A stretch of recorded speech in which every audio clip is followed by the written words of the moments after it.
The Valaran Empire had ruled the stars for 3,000 years. Their ships were massive, their weapons could destroy entire cities, and their soldiers stood 8 feet tall with skin like dark metal. They had conquered 17 star systems.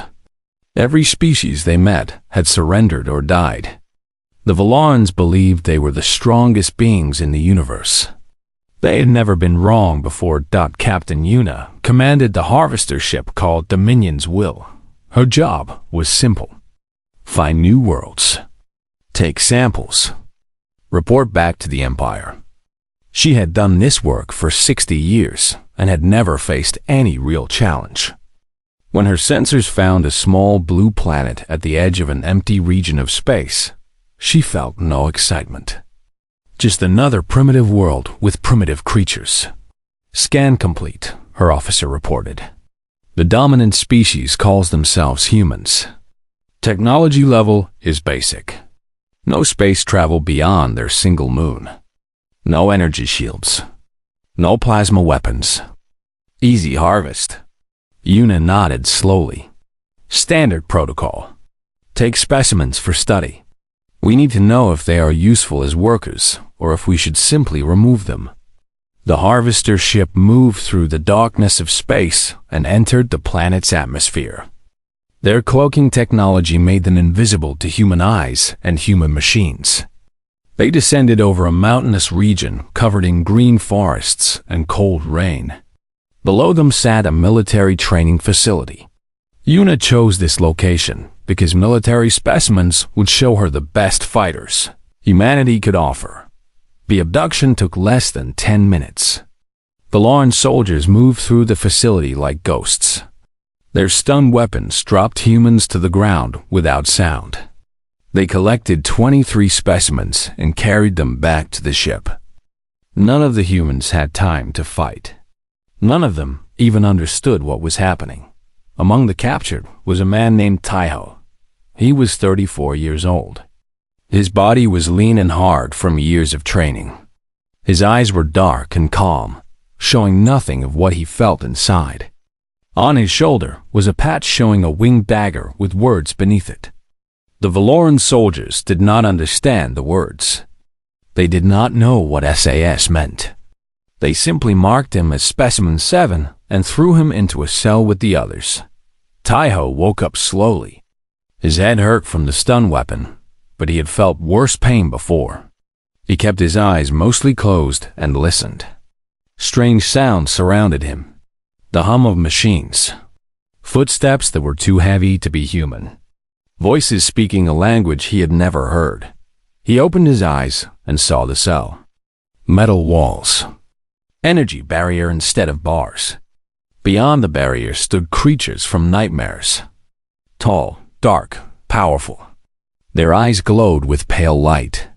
Taiho felt fear, but he had trained himself to use fear instead of being controlled by it. Other humans were in the cell with him. Some were crying. Some were praying.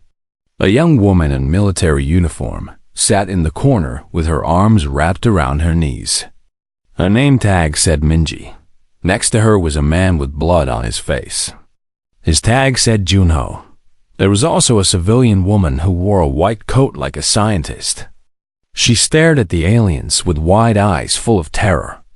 Taiho sat up slowly and looked around the cell. He counted the humans. 23 total. He counted the guards outside. 4, rotating every 30 minutes. He studied the energy barrier. He examined every corner of the cell. His mind worked like a machine, processing information and storing it for later use. A Valaran technician approached the cell. It was smaller than the guards, but still towered over any human. It carried tools that looked like medical instruments. The barrier flickered off, and 2 guards entered to hold Taiho still while the technician worked. Taiho did not struggle.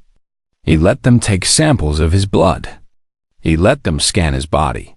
He watched everything they did and memorized the location of every tool, every button, every weakness. The technician made notes on a glowing tablet. Specimen 7 shows unusual calm. Possible mental deficiency or shock response. He is afraid, one guard said. They are all afraid. They hide it in different ways. Taiho looked up at the technician. His voice was quiet and steady. You have made a mistake. The technician paused. It looked at Taiho with something like curiosity. What mistake, Primitive? Taking me. The guards made sounds that might have been laughter. The technician simply made another note. Specimen 7 displays primitive psychological defense behavior. Threatens captors to maintain sense of control. Common among lesser species. They left the cell. The barrier flickered back on.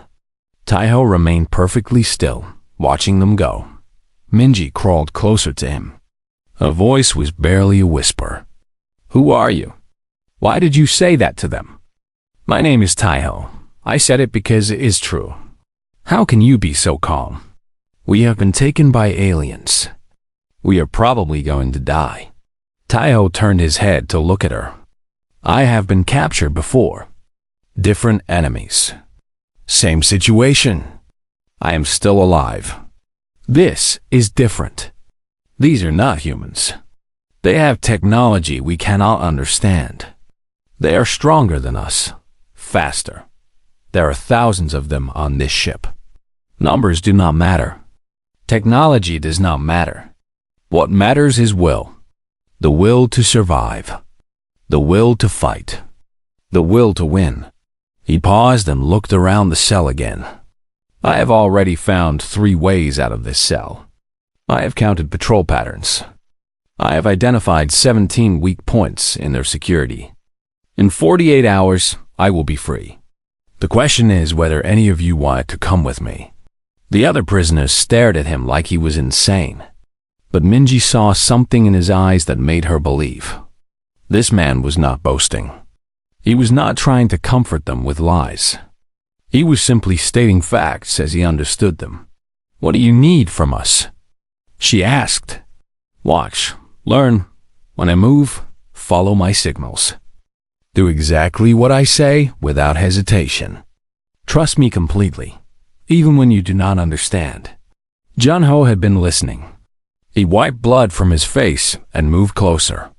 I am with you. Better to die fighting than in some alien laboratory. The scientist woman looked at them like they were crazy. This is madness. We should cooperate with them. Try to communicate. Make them understand we mean no harm. Taiho shook his head.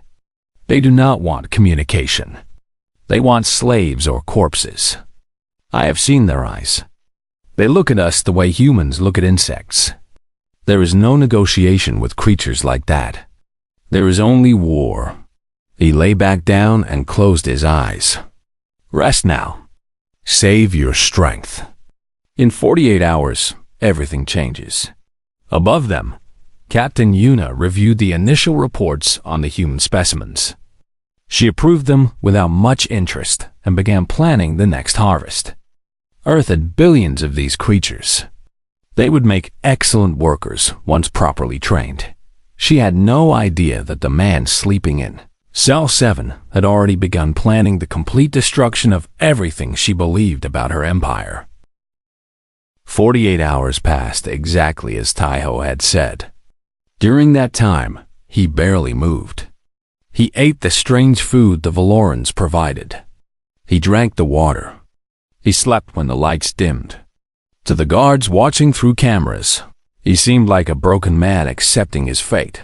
They could not have been more wrong. Every moment of stillness was a moment of study.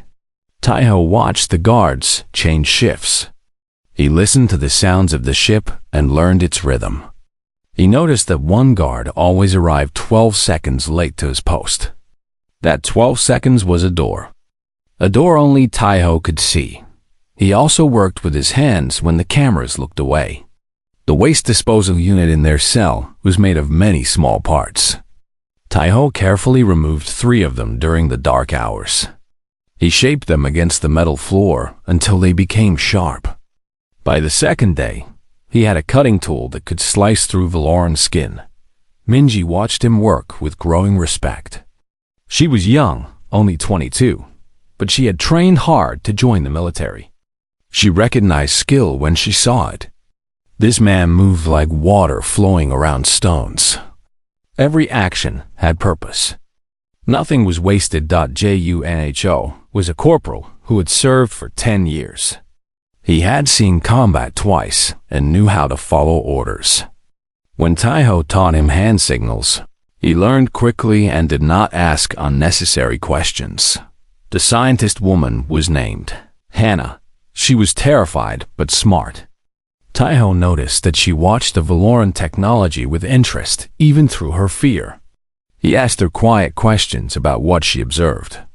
She told him that the energy barriers worked on a pulse system. Every 30 seconds, there was a tiny flicker. Too fast for normal eyes to see, but she had noticed it. That flicker, Taiho said. Is it the same length every time? Hannah nodded. Exactly the same. 0.3 seconds. Can a person move through in 0.3 seconds? If they knew exactly when it would happen and move very fast, maybe. But the timing would have to be perfect. Taiho smiled.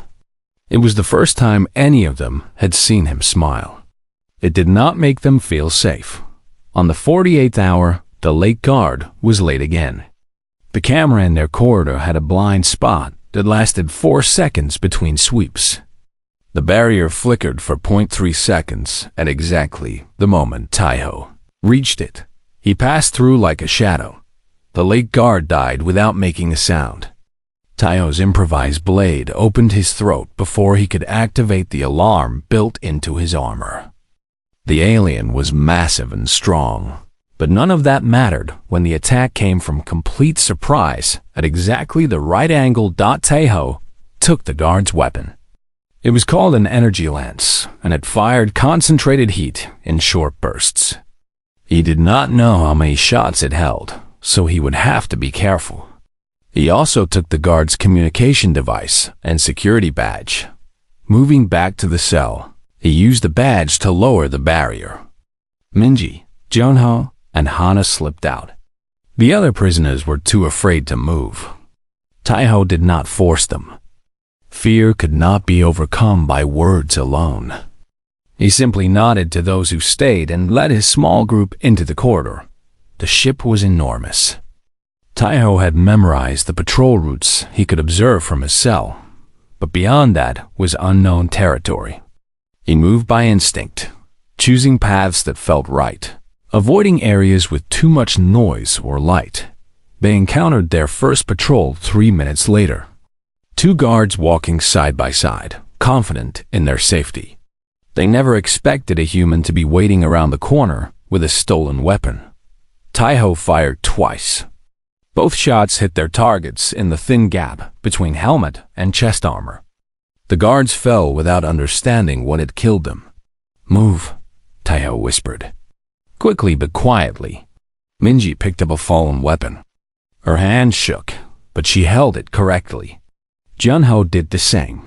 Hannah had no combat training, so she stayed in the middle of their small formation, watching for threats they might miss.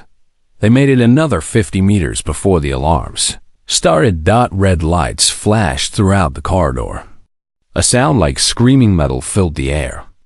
Valoran voices shouted commands in their harsh language. Heavy footsteps thundered from multiple directions. They know, Junho said. What do we do now? Taiho looked around. He spotted a doorway marked with symbols he could not read. But the door was different from others he had seen. Thicker, more secure. That meant something important was behind it. There, he said. We take that room and hold it. The security badge opened the door. Inside was exactly what Taiho had hoped for. A control center of some kind, filled with glowing screens and humming machines. Only 2 technicians were inside, and they died before they could call for help. Hana immediately went to the screens. Her fear transformed into focus as she studied the alien technology. This is an engineering station, she said. Power systems. Engine controls. Life support. Can you read it? some of it. The symbols are logical. I can figure out basic functions. Her fingers moved across the controls. I can lock this door. Make it very hard to open from outside. Do it. She did. Seconds later, guards reached the door and tried to force it open. The metal held. They fired weapons at it. The metal glowed red but did not break. Captain Yuna watched everything from the bridge. Her calm expression had vanished. In its place was something no Valoran should ever feel. Confusion, uncertainty, the beginning of fear. How is this possible? She demanded. They are primitive creatures. They should be helpless. A tactical officer worked frantically at his station. Specimen 7 has killed 9 guards. He moves too fast for our tracking systems. He predicts patrol movements before they happen. He knows where our cameras have blind spots. One human cannot do this. The evidence says otherwise, Captain. On the screen, more guards gathered outside the engineering station. They brought heavy weapons designed to breach fortified positions. Yuna felt some relief. The door would fall. The humans would die. Order would return. But then something happened that shattered her confidence completely. The lights on the ship flickered. Power systems hummed with a different tone. On her display, weapon systems showed error messages. The heavy weapons outside the engineering station went dead. Inside the station, Hannah looked up from her work with a strange expression. I turned off their weapons. All of them. The entire ship is defenseless. Taiho nodded like this was expected. Good. Now find their communications. I need to send a message. To who? Everyone. Outside, the guards with their dead weapons stood in silence. They had never faced an enemy like this. They had never even imagined one could exist. Somewhere in their minds, a new thought began to form. A thought that their empire had spent 3,000 years trying to eliminate. The thought that they might lose. Captain Yuna paced the bridge like a caged animal. Reports came faster than she could process them. Weapons offline. Power fluctuating. Engineering station sealed. And somewhere inside her ship, a single human was making fools of her entire crew. Bring the Crimson Legion, she ordered. Her officers went silent. The Crimson Legion was not meant for situations like this. They were the Empire's elite warriors, 40 soldiers who had never known defeat in 500 years of service. Using them against one escaped prisoner seemed excessive. It seemed like admitting weakness, but Yuna had no other choice. The Legion arrived within the hour, their transport ship docking with smooth precision. They marched through the corridors in perfect formation, their armor black and red, their weapons humming with deadly energy. Lord Vorath led them. He was the largest Valoran anyone had ever seen, nearly 9 feet tall, with scars covering his face like a map of victories. Show me this human, Vorath demanded. They showed him the security recordings. Vorath watched Taiho move through corridors, killing guards with impossible speed and precision. He watched the human adapt to alien weapons like he had used them his whole life. He watched him outthink security systems that had been designed by the finest Valoran minds. Interesting, Vorath said. He almost sounded pleased. Inside the engineering station, Taiho knew they were coming. Hana had found the internal camera system and turned it to their advantage. They could see everything happening on the ship. 40 new soldiers, Hana reported. Different armor. Better weapons. They move like professionals. Elite forces, Taiho said. Every military has them. Soldiers who train harder than others. Fight better. Think faster. He checked his energy lance. The power indicator showed it was nearly empty. This will be difficult. Minji moved to stand beside him. Her fear had changed into something else during the past hours. Not courage exactly, but determination. What is the plan? We cannot stay here. This room controls ship systems, but it is a dead end. If we remain, they will eventually break through and trap us. We need to reach a shuttle bay. Find a ship. Escape. The shuttle bay is on the other side of the ship, Hana said. We would have to go through them. Yes, double quotes, Junho loaded his weapon and said nothing. He understood what Taiho was really saying. They would probably die. But dying while fighting toward freedom was better than dying in a cage. Taiho opened the door. The corridor outside was empty. The Crimson Legion was waiting further ahead, arranged in a perfect ambush formation. They expected the humans to walk into their trap like frightened animals. Taiho did not walk into the trap. Instead, he used Hana's control of the ship systems to vent atmosphere in the section behind the Legion. Emergency doors slammed shut. Now the elite soldiers were the ones who were trapped, forced to face the humans in a narrower space where their numbers meant less. Vorath admired the tactic, even as it cost him the advantage. Clever creature, he said to his soldiers. Do not underestimate it. Kill it quickly. The battle began. Taiho moved like nothing the Valorans had ever seen. Human special forces training was brutal and relentless. It broke soldiers down and built them back up as weapons. Every movement was calculated. Every action flowed into the next without pause. He fired his lance until it died, then threw it at a soldier's face and closed the distance before the alien could react. He took that soldier's blade and used it to cut through armor that was supposed to be unbreakable. Valoran blood sprayed across the walls in violet arcs. Minji and Junho fought beside him, covering angles he could not watch. They were not as skilled, but they were brave, and they followed his signals without hesitation.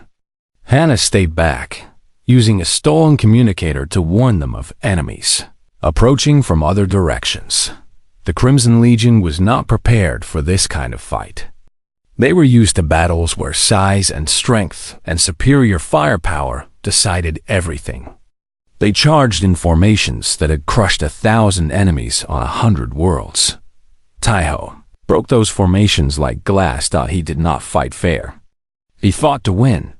He used the environment against them, collapsing ceiling panels to separate groups, venting steam from pipes to blind them, leading them into spaces too small for their massive bodies.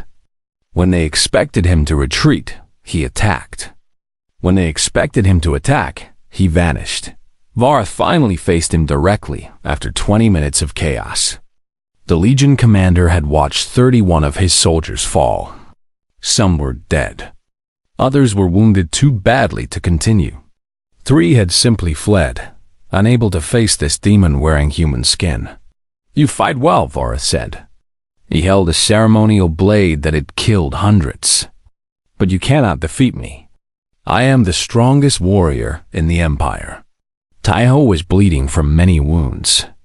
His left arm had been burned badly by an energy weapon and hung useless at his side. His breathing was heavy. His body screamed for rest. Strength is not everything, he said. Vorath attacked with speed that seemed impossible for his size. His blade cut through the air with enough force to split a human in half. But Taiho was not there. He had studied Vorath's movements during the battle. He knew exactly how the commander would attack. He had positioned himself precisely so that the blade would pass through empty space while he moved inside Vorath's guard. His own blade found the gap between helmet and chestplate. The same gap that had killed so many guards before. Vorath fell slowly, like a great tree coming down in a forest. His eyes showed disbelief until the very end. He had never lost. He could not understand losing. His mind rejected the reality, even as his body accepted death. Taiho picked up Vorath's ceremonial blade. It was heavy, but it felt right in his hand. A trophy, a message. How many left? He asked. 6, Hana said. Her voice was shaking but clear. The rest are dead or running. Taiho turned to look directly at a security camera. He knew Captain Yuna was watching. He wanted her to see his face, to understand what was happening. "Open a channel to the entire fleet," he said. "It is time they learned the truth about humanity." On the bridge, Captain Yuna watched her greatest warriors scattered like toys. Her ship had been crippled by a creature that should have been helpless. Everything she believed about the universe was crumbling dot, and the worst was yet to come. The transmission reached 217 Valoran warships. 3 million soldiers watched their screens as an image appeared. A human male covered in violet blood, holding the ceremonial blade of Lord Varath, standing among the bodies of the greatest warriors their empire had ever produced. Silence spread across the fleet like a disease. Taiho looked into the camera with eyes that showed no fear, no doubt, no mercy. Behind him, Minji and Junho stood guard while Hana worked to keep the transmission stable. The engineering station had become a broadcast center, sending his words to every corner of the Valoran formation. "My name is Taiho," he began.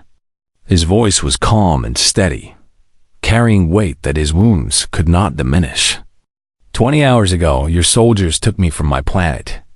They believed I was a primitive creature, a specimen to be studied, a future slave to serve your empire." He paused and let the camera capture the destruction around him. "In those 20 hours, I have killed 107 of your soldiers. I have defeated your elite guard. I have taken control of this ship's critical systems. Your weapons are offline. Your communications are under my control. Your captain is hiding on her bridge, afraid to face me." On the Dominion's will, Captain Yuna felt the words cut into her like knives. Her crew looked at her with something she had never seen in Valoran eyes before. Doubt. Taiho continued. "Your empire has conquered 17 star systems. You believe you are the strongest beings in the universe. You believe other species exist only to serve you or die. This belief has never been challenged because you have only conquered the weak." He raised Varath's blade so the fleet could see it clearly. "Humanity is not weak." The words hung in the air. Across 200 ships, soldiers leaned closer to their screens. "We have a saying on my world. Who dares wins. It is the motto of my unit, a group of warriors trained to do what others believe is impossible. We are sent into situations where death is almost certain. We are expected to complete our missions and survive. Most of us do." Taiho stepped forward, his wounded arm forgotten, his pain pushed aside by pure will. "But understand this clearly. I am not special. I am not the strongest human. I am not the smartest. I am not the most skilled. I am simply one soldier who refused to accept captivity. Every human settlement on Earth has thousands like me. Every nation has warriors who train their entire lives for combat. We have been fighting each other for 10,000 years. We have perfected the art of war against ourselves." He gestured at the fallen Valoran soldiers. "Your Crimson Legion was impressive. They fought well, but they were not prepared for what I am. They were not prepared for what all humans are.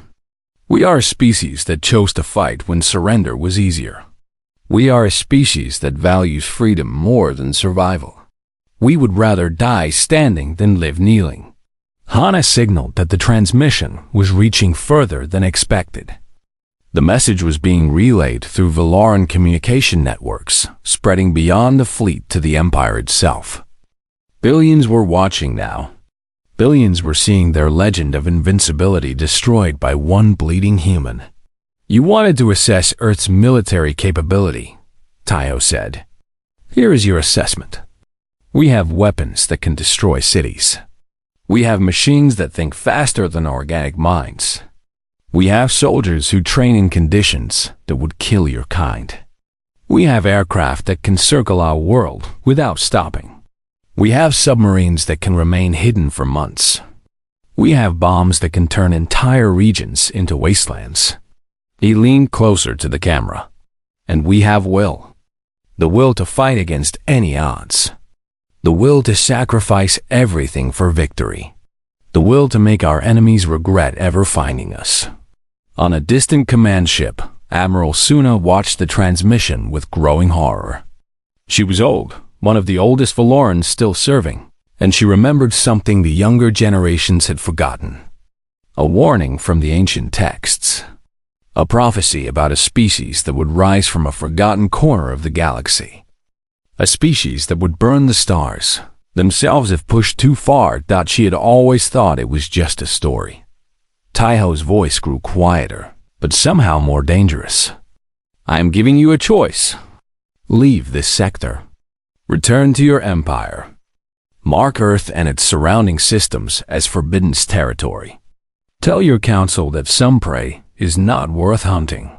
He lifted the blade again. Or stay. Send more ships. Bring more soldiers. Land on our planet and try to take it from us. I promise you will face resistance beyond anything you have imagined. Every city will become a fortress. Every human will become a soldier. We will fight in the streets. We will fight in the mountains. We will fight in the deserts and the forests and the frozen wastelands. We will never stop fighting. And in the end, we will win. The transmission showed him stepping over Varth's body without looking down. Because that is what we do. That is who we are. We are human. We do not surrender. We do not give up. We do not know when we are beaten because we refuse to accept defeat as possible. He stopped directly in front of the camera.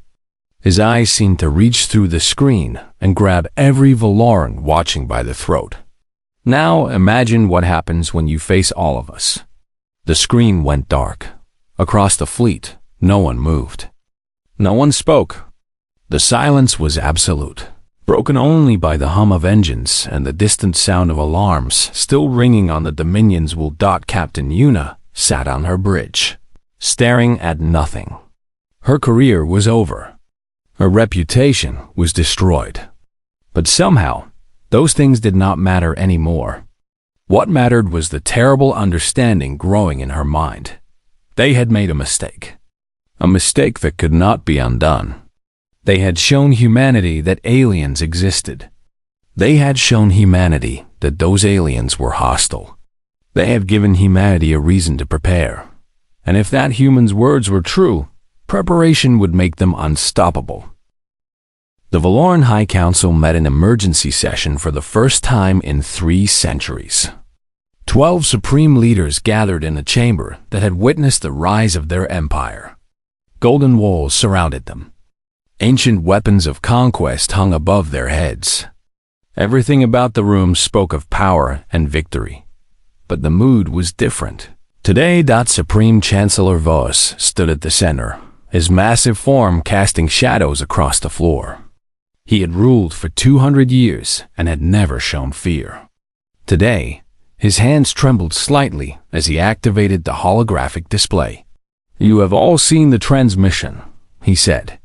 Speak your thoughts. Silence answered him. The council members looked at each other, waiting for someone else to go first. Finally, Admiral Suna stepped forward. She was the oldest among them and the most respected military mind in the Empire. We must withdraw, she said simply.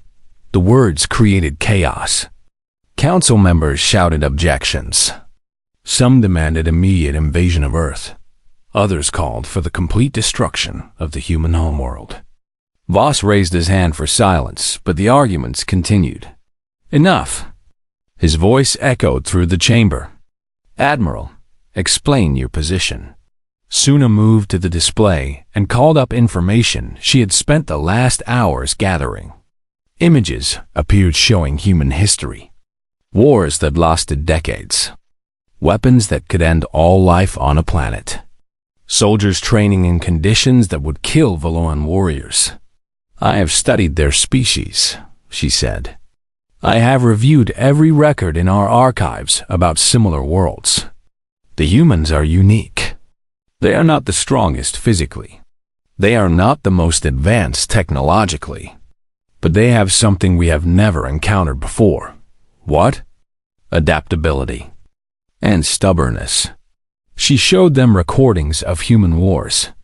Battles where one side was completely outmatched, but refused to surrender. Sieges that lasted years against impossible odds. Resistances that continued long after any sane species would have accepted defeat. They call it spirit, Suna said. We have no word for it in our language. It is a force that pushes them beyond physical limits. It makes them dangerous in ways we cannot predict or counter. A younger council member stepped forward. His name was Lord Tarek, and he commanded the Empire's largest fleet. You speak as if one human defines their entire species. Perhaps this Taiho is exceptional. Perhaps the rest are weak. Perhaps. Suna turned to face him directly. But consider this. Taiho said he was not their best warrior. He said he was simply one soldier. One ordinary soldier defeated our Crimson Legion. If he speaks truth, what happens when we face their exceptional warriors? What happens when we face their entire military? Then we destroy their planet from orbit. Our weapons can what? Turn their world to ash? Yes, we have that capability. But Taiho anticipated this. He transmitted their planet's location to our entire network. The humans now know we exist. They know where we came from. If we destroy Earth, we become their eternal enemy. Every human who survives will dedicate their existence to revenge. And humans live throughout their solar system already. In colonies on other planets. In stations floating in space. We cannot kill them all. The council fell silent again.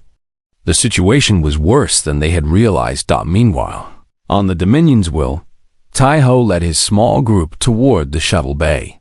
Hana had found a path through maintenance corridors that avoided the remaining crew. Most of the Valorans were too frightened to pursue them anyway. Word had spread about what he had done. Soldiers who had never hesitated in battle now hid in their quarters rather than risk facing the human demon. Minji walked beside Taiho, watching him carefully. His wounds were severe. Any normal person would have collapsed hours ago. But he kept moving, kept planning, kept fighting through pure determination. How do you do it? She asked quietly. Do what? Stay calm. Stay focused. We were captured by aliens. We have been fighting for our lives against creatures twice our size. I am terrified. But you act like this is normal. Taiho considered the question as they moved through a narrow passage.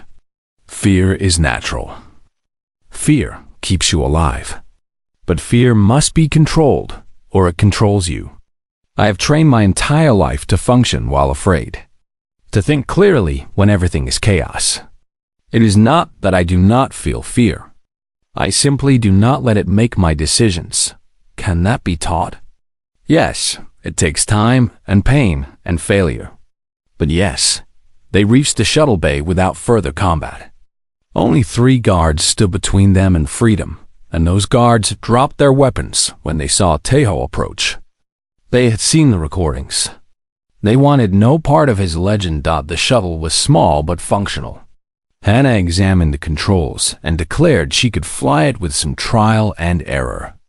Janho secured the rear compartment while Minji helped Taiho into a seat. You need medical attention, she said. I will survive. Get us off this ship. The shuttle launched smoothly. Through the viewport, they watched the Dominion's will shrink into the distance. Other Valoran ships hung in space around them, but none moved to intercept. The fleet was paralyzed by uncertainty and fear.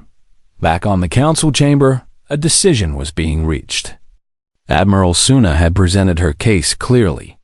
The risks of invasion far outweighed any possible benefits. Earth and its surrounding systems would be designated as a quarantine zone. No Valoran vessel would enter. No contact would be made. The humans would be left alone, sealed away in their corner of the galaxy, like a dangerous weapon that might explode if touched. This is unprecedented, Chancellor Voss said. "We have never retreated from conquest. We have never faced a species like this," Suna replied. "Our empire has grown strong by knowing which battles to fight. This battle is not worth fighting. Let them have their small region of space. Let them believe they have won. In time, perhaps we can find a way to deal with them. But today, retreat is the wise choice." The vote was close, 7-5 in favor of withdrawal. Lord Tarek and his supporters argued bitterly, but the decision was final.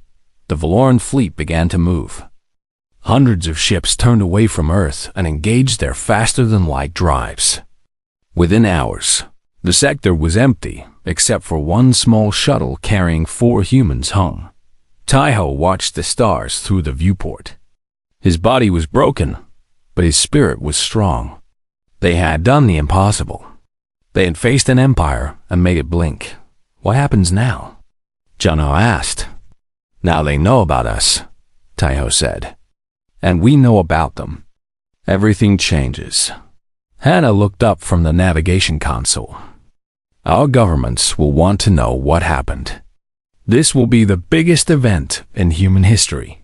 Yes, they will want to prepare. To build ships. To train soldiers.